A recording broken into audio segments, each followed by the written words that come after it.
우리 이 시간에도 오신 여러분들 위해 특별한 하나님의 축복이 함께하기를 주님의 이름으로 축원합니다.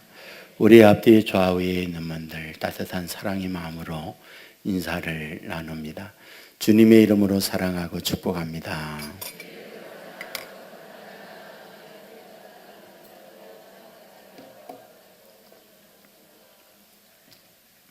네, 감사합니다.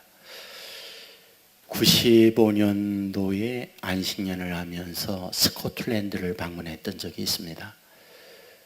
박물관을 갔었을 때 박물관의 여러 가지 유물들 전시해 놓은 것들을 구경을 하면서 인상 깊었던 한 그림을 지금도 기억을 하고 있습니다. 그 박물관에 그림이 걸려 있습니다. 그림은 전쟁 이후에 개선 장군이 성에 입성을 하고 있는 그런 그림이었습니다.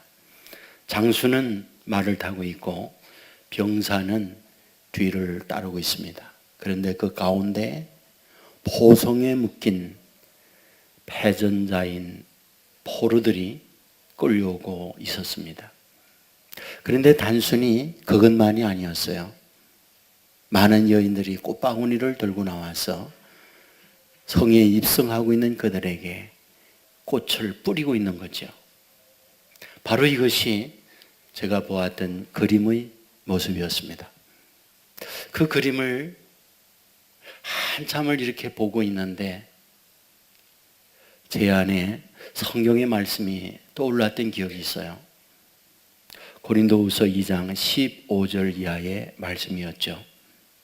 우리는 구원받는 자들에게나 망하는 자들에게나 하나님 앞에서 그리스도의 향기니 이 사람에게는 사망으로부터 사망에 이르는 냄새요 저 사람에게는 생명으로부터 생명에 이르는 냄새라. 누가 이를 감당하리요? 우리 예수 믿는 사람이 누구냐? 그리스도의 향기다. 근데 그리스도의 향기인 우리는 생명 얻는 그들에게는 생명의 향기지만 사망하는 그들에게는 사망의 냄새다. 이것이 성경의 기록이었습니다. 여러분, 이 말씀을 생각을 하면서 그 그림을 함께 보고 있는 거죠. 전쟁의 승리로 말미암아 개선 장군이 입성을 할 때 많은 여인들이 나와서 꽃을 뿌려요. 향기가 나죠. 그 향기는 승전한 병사들, 입성하는 장군에게 있어서는 환영의 향기입니다. 감사여 축복의 꽃가루입니다. 자, 그런데 묵교는 포로들은 그 향기는 무엇일까? 고난이요, 또는 고문이요, 또는 매맞음이요, 또는 분노와 슬픔이요, 때로는 죽음의 향기, 냄새가 그 꽃가루구나. 이런 생각을 가지게 된 거죠. 여러분, 오늘 본문은 바로 그 화폭의 그림과 동일한 모습이라고 할 수 있는 거죠. 사울 왕이 그리고 다윗과 병사들이 입성을 하고 있죠. 여인들이 나왔어요. 환영을 하고 있는 거죠. 이것이 오늘 본문이죠. 6절 말씀에 이렇게 기록합니다. 무리가 돌아올 때 곧 다윗이 블레셋 사람을 죽이고 돌아올 때에 여인들이 이스라엘 모든 성읍에서 나와서 노래하며 춤추며 소고와 경세를 가지고 왕 사울을 환영하는데, 여인들이 나왔습니다. 물론 본문에 꽃바구니는 말하고 있지 않아요. 하지만 여기에 춤춥니다. 소고치며 경세를 가졌습니다. 그리고 왕 사울을 환영을 합니다. 왜? 전쟁에 승리하고 개선 장군으로 입성하고 있는 상황이니까. 여러분, 그런데 우리가 이 말씀을 보면서 어떤 생각이 듭니까? 사실상 우리가 이 말씀의 배경이라는 것은 다윗이 골리앗을 죽이고 난 이후 승리를 하고 돌아오는 상황이었잖아요. 근데 실제 그동안의 말씀의 배경을 보면 이스라엘이 전쟁에서 이길 만한 능력을 갖고 있는 건 아니었죠. 하지만 어떠하다고요? 하나님께서 그 전쟁을 이기도록 만든 거죠. 그리고 그들이 입성을 하고 있어요. 그때 여인들이 나와서 속옷칩니다. 경세를 올립니다. 환영을 하며 춤을 춥니다. 그런데 노래를 불렀죠. 가사가 뭡니까? 7절이죠. 여인들이 뛰놀며 노래하여 이르되 사울이 죽인 자는 천천히요 다윗은 만만이로다 라고 말씀을 하고 있는 거죠. 근데 우리는 이렇게 생각할 수 있는 거죠. 이 노랫말이 맞나? 맞죠? 그러나 틀리죠. 왜? 사실상 우리가 이 말씀을 보면서 깨닫게 되는 것은 그 전에 오늘 여기에 말하고 있는 이 말씀의 배경인 17장에서 다윗이 골리앗을 죽인 것만 이긴 건 아니죠.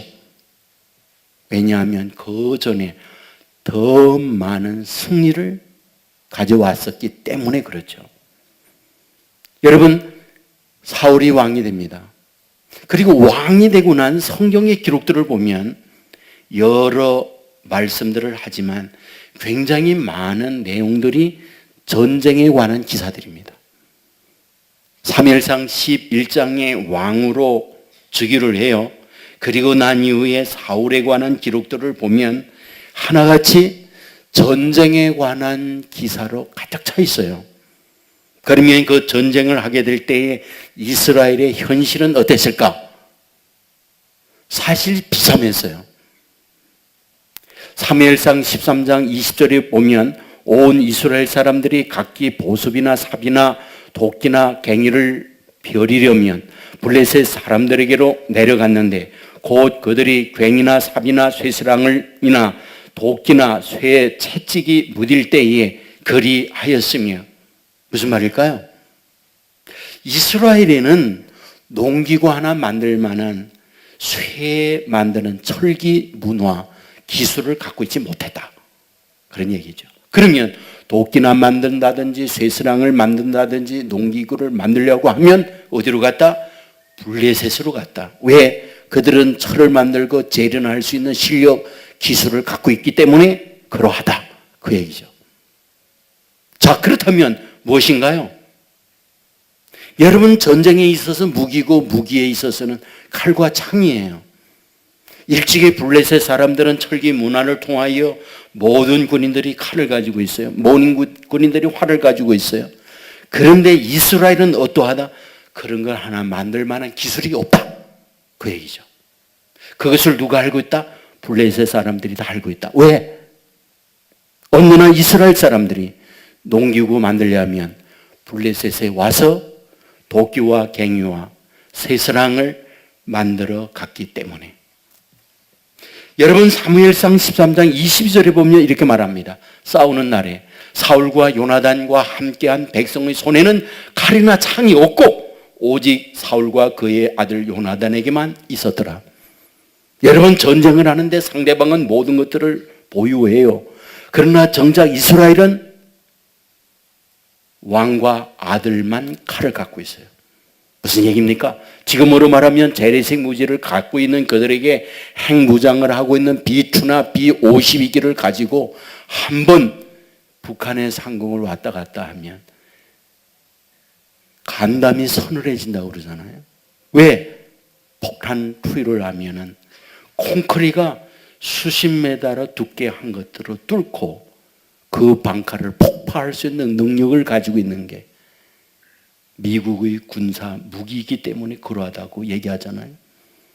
여러분, 이런 현실을 보면 체육만 하고 두세 살 난 아이하고 씨름하는 것과 똑같은 거예요. 그 누가 체육만이가 진다고 합니까?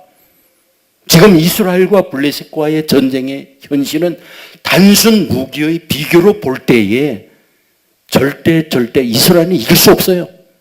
그걸 블레셋이 알아요. 그런데 성경은 어떻게 말하느냐? 사무엘상 14장 14절에 보면 요나단과 그 무기를 든 자가 밤낮을 같이 땅 안에서 처음으로 쳐 죽인 자가 20명 가량이라. 도저히 블레셋과의 싸움에서 이길 수 없는데 요나단이 상대 블레셋을 어떻게 했다?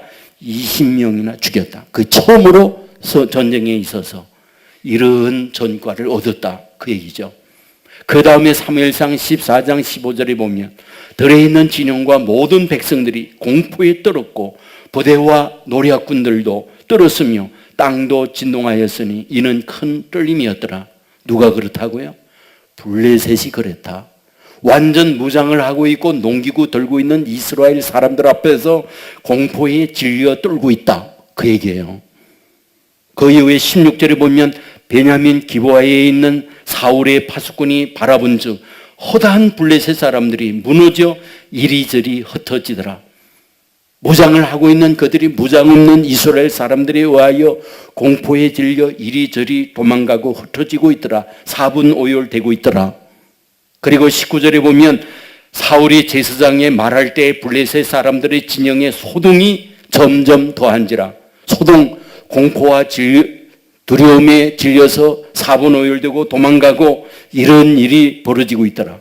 20절에 보면 사울과 그와 함께한 모든 백성이 모여 전장에 가서 본즉 블레셋 사람들이 각각 칼로 자기의 동무들을 침으로 크게 혼란하였더라. 든 칼을 가지고 자기들끼리 찌르고 자기들끼리 치는 이런 끔찍한 자중질환이 일어나고 있더라. 그런 얘기죠. 14장 47절에 보면 사울이 이스라엘 왕위에 오른 후에 사방에 있는 모든 대적 곧 모압과 암몬 자손과 에돔과 소바의 왕들과 블레셋 사람들을 쳤는데 향하는 곳마다 이겼고 용감하게 아말렉 사람들을 치고 이스라엘을 그 약탈한 자들의 손에서 건졌더라. 무슨 얘기입니까?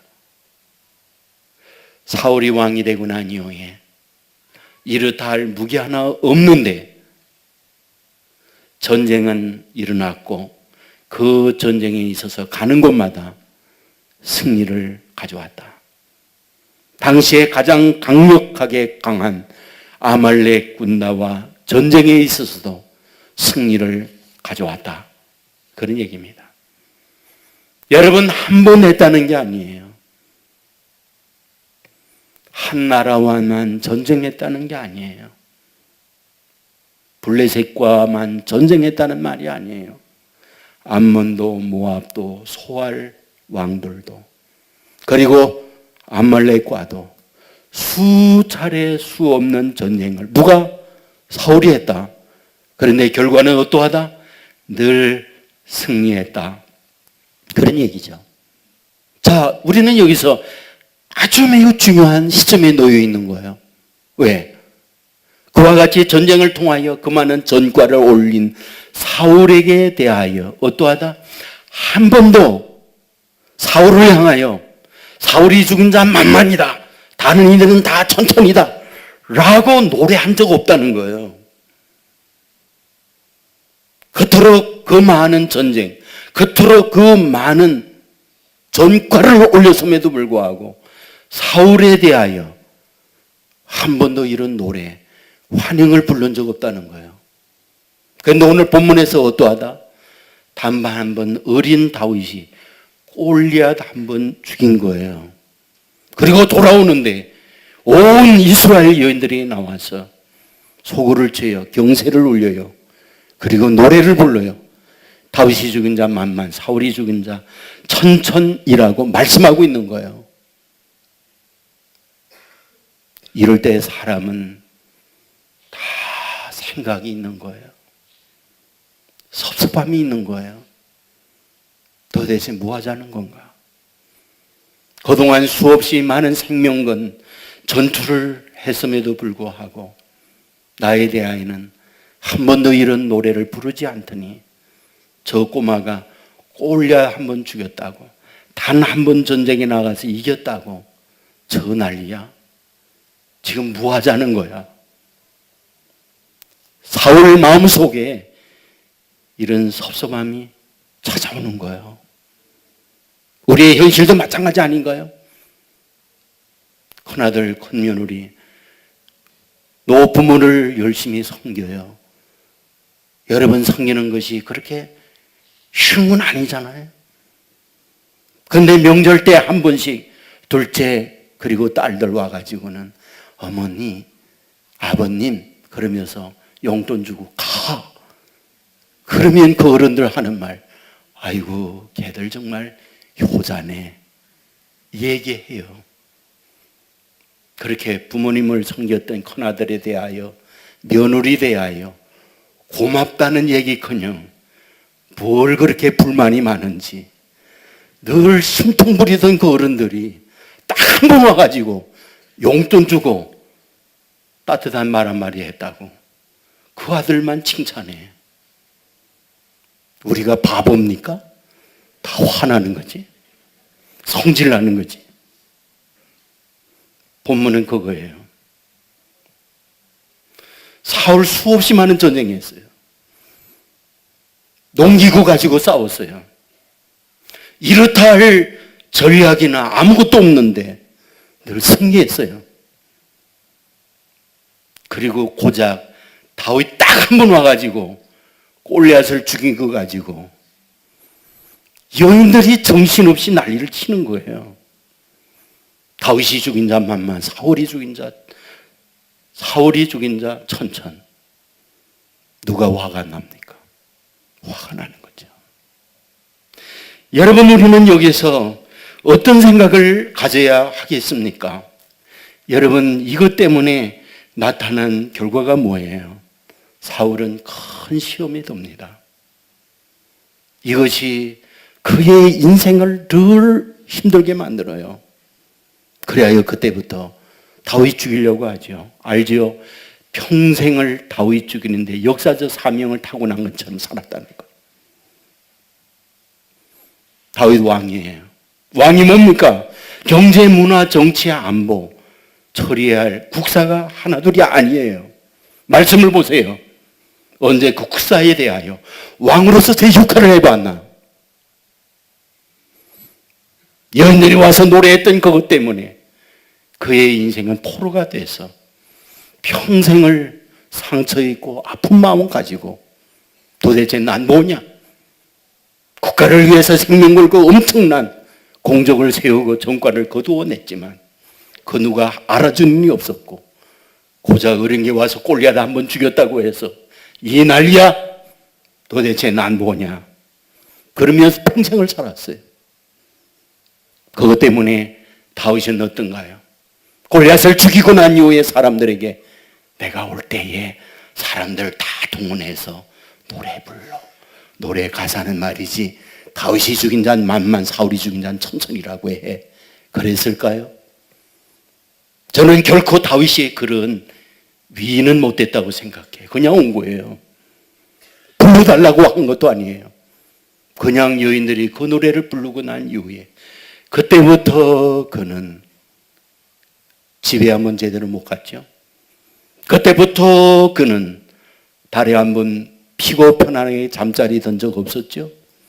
그때부터 그는 도망자가 되었고 눈물과 두려움과 공포에 그의 인생을 살아야 했죠. 여러분들 나중에 여인들은 어땠을까? 그렇게 노래를 불렀던 여인들은 어땠을까? 본문은 말하고 있지 않아요. 그러나 사람이라면 그때 너무 몰랐구나.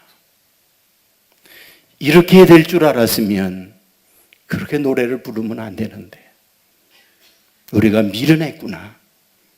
분명한 것은 평생 후회하면서 나라가 불안하고 나라가 어려워질 때 가슴을 치면서 우리의 입이 방정이구나.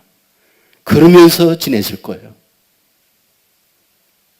저는 묻고 싶어요. 하나님이 이걸 몰랐을까? 그 여인들의 노래 한마디 때문에 사울도 다윗도 이스라엘 온 백성도 고통과 어려움 가운데 지내야 할 걸 하나님은 몰랐을까? 모르면 하나님이 아니죠. 그러면 하나님의 백성들이 이것 때문에 힘들고 어려움으로 발전해 갈 것 같으면 막아줘야 되는 게 아닌가요?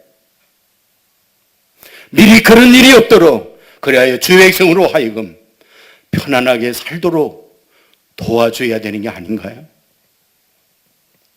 그런데 왜 내버려 두어서 주의 자녀들로 하여금 그렇게 고통스럽게 눈물나게 힘들게 살아가도록 만드느냐는 거예요. 왜? 하나님은 왜 그러시는 거예요? 그런데 우리는 여기서 알 수 있는 것이 있죠. 하나님이 그걸 모르고 그렇게 했을까? 아시는 거지요. 그러면 왜 그랬을까? 여기는 하나님의 섭리가 있는 거죠. 우리가 이해할 수 없지만 거기에 하나님의 뜻이 있는 거죠. 그 안에 하나님의 의도가 내포가 되어 있는 거죠. 그 의도란 무엇일까? 하나님이 갖고 있는 하나님의 뜻이란 도대체 뭘까? 사람이 말을 해요. 어떤 행동과 의사결정을 해요. 어디로부터 나오나요? 다 마음이에요. 여인들이 나와 노래하는 거나 사울이 다윗을 죽이려고 하는 거나 다윗이 도망가면서 울고 힘들고 공포에 떨고 사는 거나 다 생각과 마음에 의해서 움직이고 있는 거예요. 자, 그렇다고 한다면 우리는 한번 생각해 보십시오. 지금 다윗이 도망을 가고 있어요. 아픔과 고통을 겪고 있어요. 사울은 다윗을 죽이려고 해요. 그런데 이것이 과연 정당했느냐라는 거예요. 그게 정당했느냐? 한번 생각해 보세요. 앞부분에서 여러분에게 말씀했지만 사울이 왕되고 나서 이스라엘이 전쟁할 때 이길 만한 무기라든지 전략은 하나도 없어요. 말했잖아요. 그런데 성경은 어떻게 말하고 있습니까? 사무엘상 14장 6절 말씀에 보면 여호와의 구원은 사람이 많고 적음에 달리지 아니하였느니라. 하나님께서 이 사울에게 주시는 말씀이잖아요. 전쟁은 군대가 많으냐 무기를 갖고 있느냐 여기에 달리지 않아. 하나님이 결정하는 거예요. 말씀해요. 그 뒤에 사무엘상 14장 12절에 보면 여호와께서 그들을 이스라엘 손에 넘기셨느니라. 누굽니까? 블레셋을 하나님이 이스라엘 손에 넘겨서 이스라엘로 이기게 했다. 그 말이잖아요. 그 뒤에 15절 말씀에 보면 블레셋 군인들 큰 떨림이었더라 말하고 있어요. 이 큰 떨림이었더라는 이 단어, 이 말씀을 히브리 원문에 보면 하나님께서 블레셋으로 하여금 이스라엘을 보면서 떨게 만들었더라 이렇게 기록을 하고 있어요. 사무엘상 14장 23절에 보면 여호와께서 그날에 이스라엘을 구원하심으로 절망과 좌절 속에 있는 그들을 하나님이 구원해냈다 그 말이죠. 그렇다면 이 말씀들은 우리에게 뭘 말하고 있는 걸까요? 사울이 비대칭 무기를 갖고 상대를 공격함으로 승리했구나.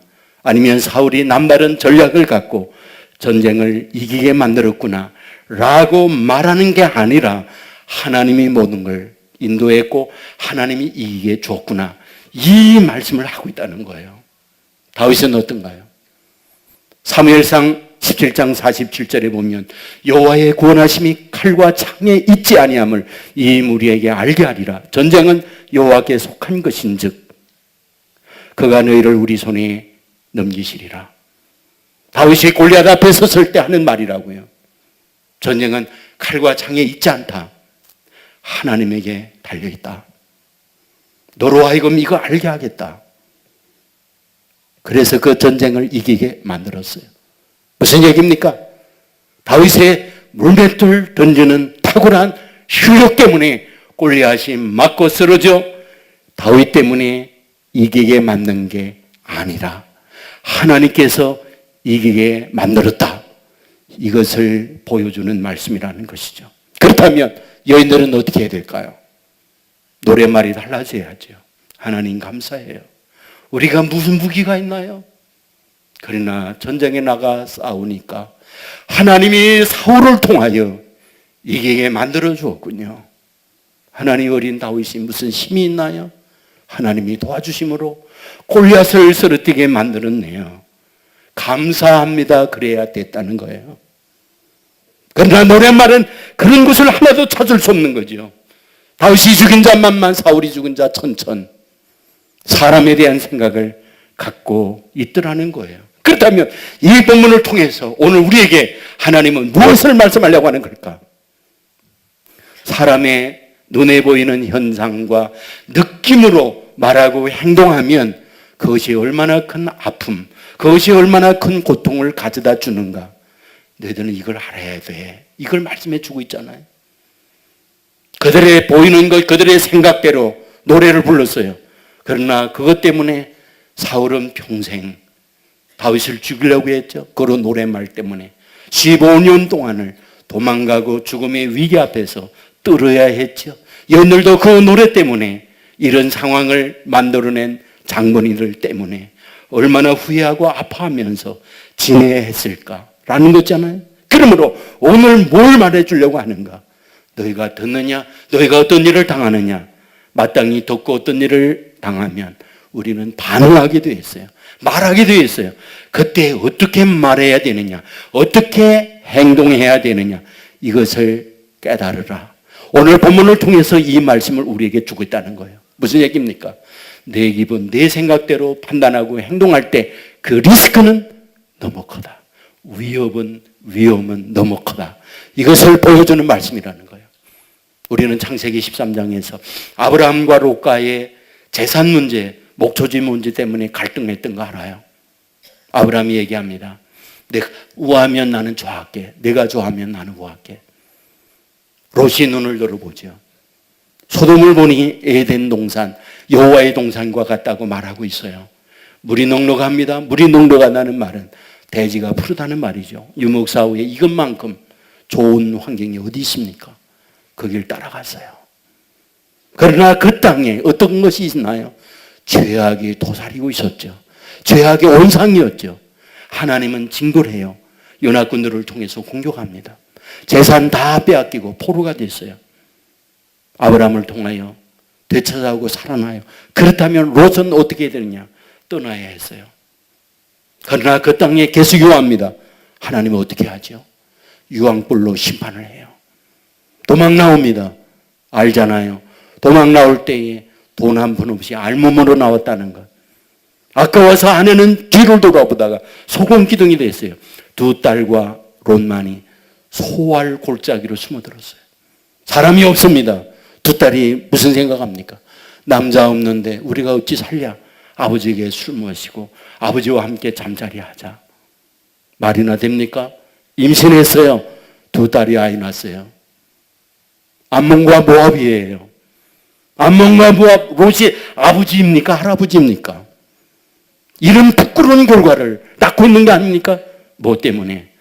자기의 눈에 보이는 것으로 행동하는 거예요. 눈에 보이는 것으로 움직이는 거예요.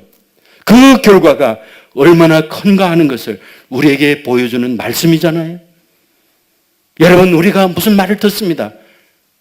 어떤 문제를 만납니다. 당연히 말하죠. 당연히 행동하죠.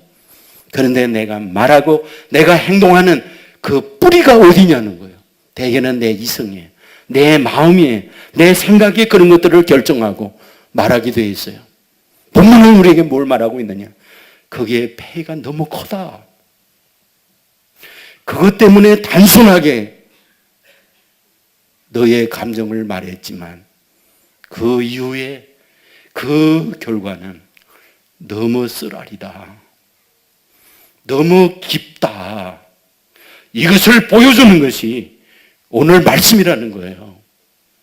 여러분, 그러면 오늘 본문을 통해서 하나님이 뭘 얘기하려고 하느냐? 어찌하든지 간에 하나님을 좀 생각해라. 지금까지 승리한 거 사실은 사울이 이겼지만 내가 이긴 게 아니지 않니? 내가 이기게 했잖니? 그리고 다윗이 이긴 것도 다윗 때문에 이긴 게 아니지 않니? 내가 골리앗을 죽이게 한 거 아니지 않니? 한 거지 않니? 그것을 생각을 했다면 그런 민감한 반응은 하지 않은 거죠. 그렇게 끔찍한 결과로 이어진 건 아니죠. 다윗을 보면 우리는 다윗을 굉장히 훌륭하게 생각하죠.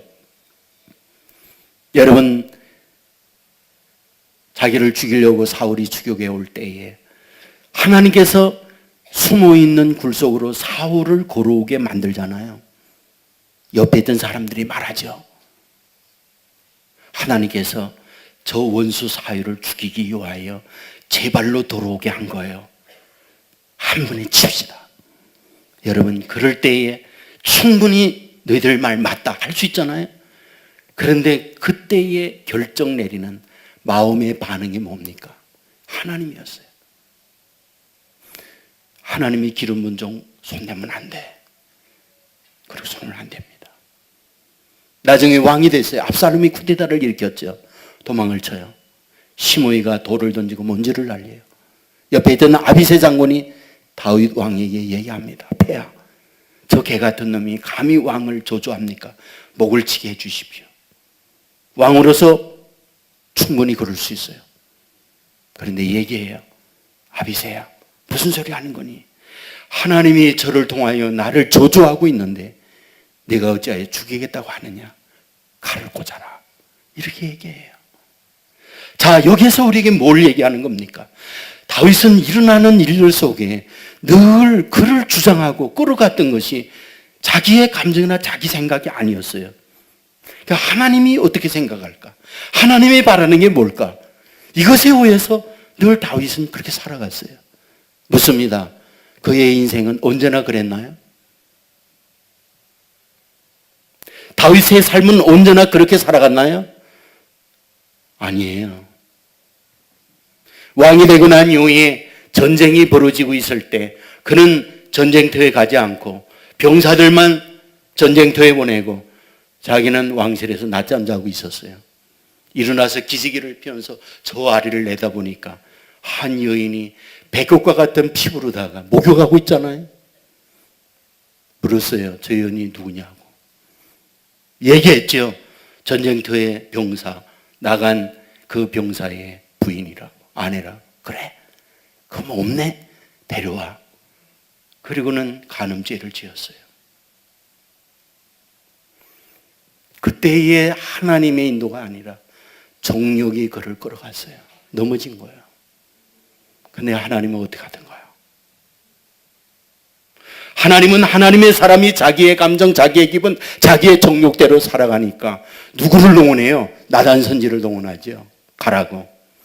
그리고 나단 선지를 통해서 책망하죠.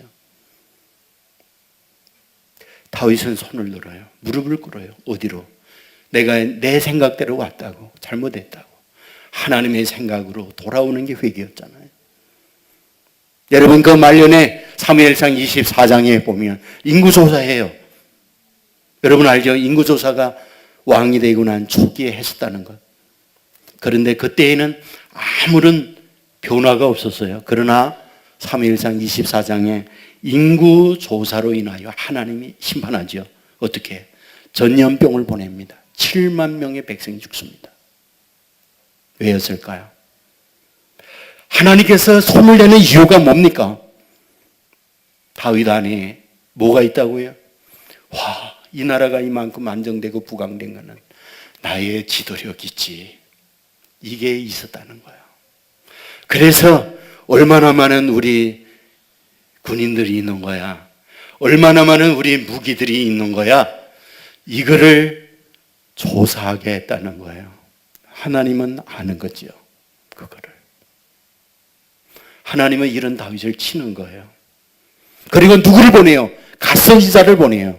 그래서 어떻게 한다? 그거 잘못됐다고 깨닫게 만들어요. 뭐 하려고? 무슨 일을 만나거나 어떤 일들을 할 때 내 기분, 내 감정이 아니야. 늘상 하나님의 생각, 늘상 하나님이 원하는 게 뭔지 그것이 내 인생을 다스려 가게 해야 돼. 그것이 여전히 다윗을 향한 하나님의 마음이었다는 거예요. 여러분, 하나님은 하나님의 사람을 이렇게 살기를 원해요. 그래서 하나님은 이 다윗을 향하여 뭐라고 말하던가요? 내 마음에 합한 자라고 얘기해요.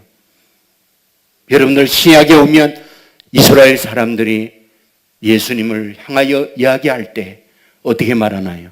다윗의 자손 예수여라고 말하고 있어요. 무슨 얘기죠?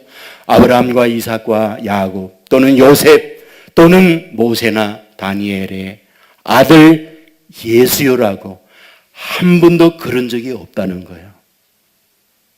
한 번도 그렇게 말하지 않았어요. 다 같이 누구나 다 다윗의 자손 예수래요. 하나님은 왜 이 다윗을 그렇게 만들고 있을까요? 힘들고 어려울 때, 잘못을 느끼고 있을 때 그놈은 무릎을 꿇었어요.